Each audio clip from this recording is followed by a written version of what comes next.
Young, Forbes Sports Business Reporter, here with Sportradar CEO Carsten Koerl. And Carsten, we're here in Toronto. Tell me, man, what's 2022 been like for Sportradar? The NBA deal's behind you. That starts in 2023. Sports betting it's an ever-evolving landscape. But so far in 2022, we're into June. What's it been like? It was a very interesting year, Jabari. Yeah. So far, I never had such a year like I have it at the moment. And it's challenging, but it provides a lot of opportunities. That's what I would say. And being a public company, well, there is quite something to manage in the business. Yeah. When you say challenging, right? Can you mention a few of the challenges that you've had to overcome, what you're still dealing with, that may, either help or kind of put the back half of 2022 in a little focus? Yeah, look, as a public business, we give a guidance to the market. The guidance is a revenue range, the guidance is an EBITDA range, and the guidance is a cash conversion.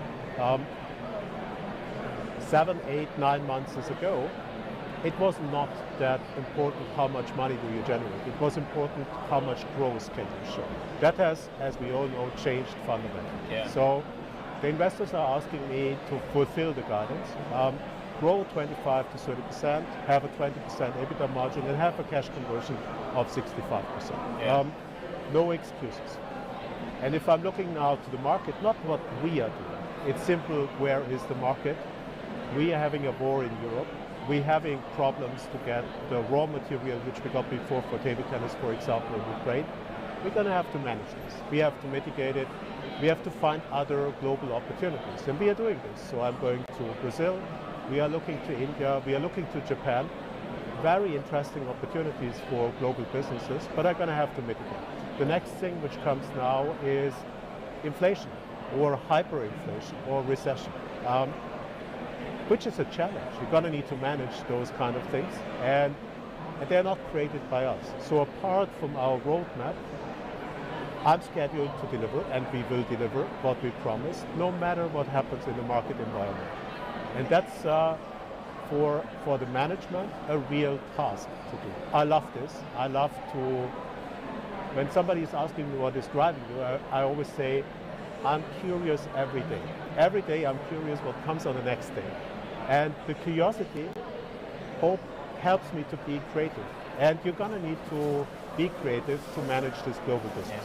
Yeah. And for those who don't know, Sportradar is a publicly traded company, and you guys sell data to the betting operators who you purchase the data from the league, and then you sell that to the betting operators. They need licenses to get that data so that they can have the most up-to-date sports information, data information possible to be able to kind of put their bets out, right?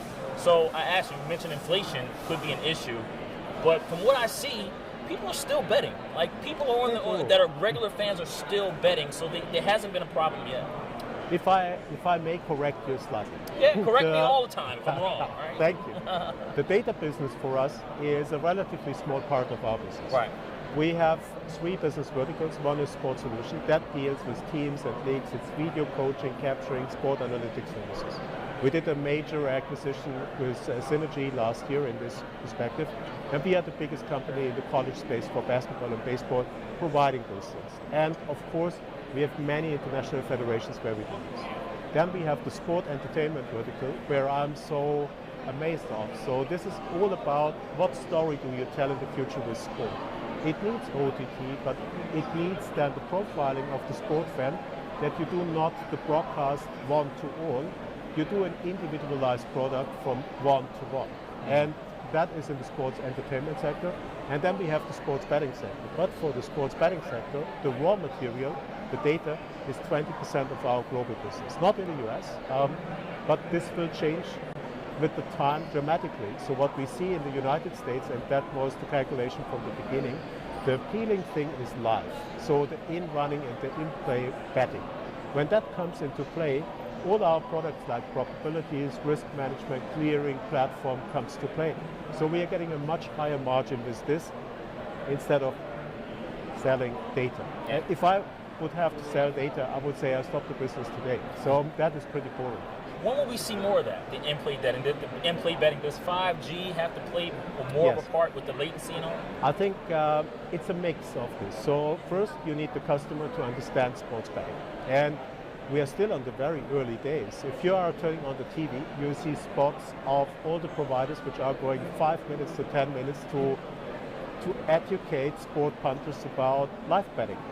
I never saw this in my life in the whole world. But when I'm turning on the TV here, it's a very good education lesson. So you're gonna need to educate the sport fan that this is so much more interesting. And guess what is so much more interesting? Yeah. So you have the emotion, you see the match. If I saw the Warriors, that is so emotional when they turned around in the match number 4. And in this action, you can place a bet and say Steph Curry in this match has more than 30 points or less than 30 points.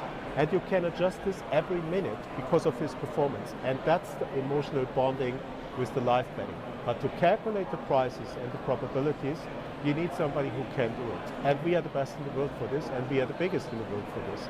The next step is we get the betting tickets and we clear the risk on this. And for us, that's the products which we want to sell. When I hear people say the best in the world, I always say, well, there are competitors out there who might challenge you on that, right? Of course. Why is Sportradar the best in the world? When you say that, you say it with such confidence. Why do you truly believe that? Outside of being a CEO, but why are they the best in the world? Look, I created that business 20 years ago.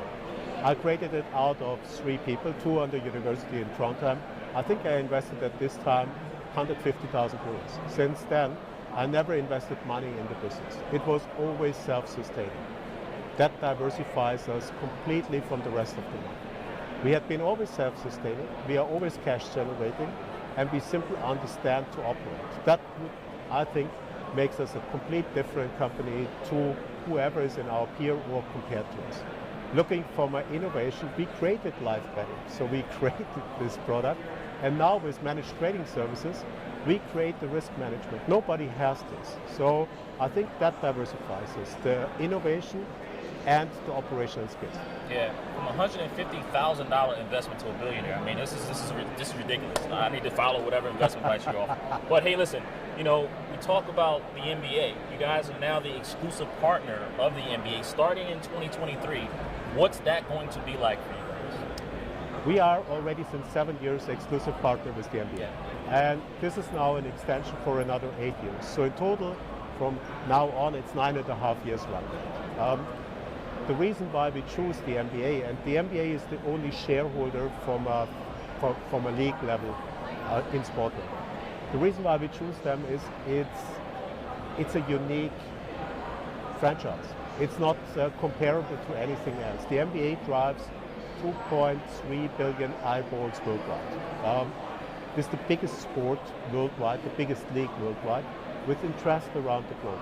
And if you're looking now to where I told you, the sport entertainment vertical, what is driving value here in the future? I think the value is driven by the sport fans. The more sport fans we are touching with innovative products, the better that will work. Yeah. Who is the best globally?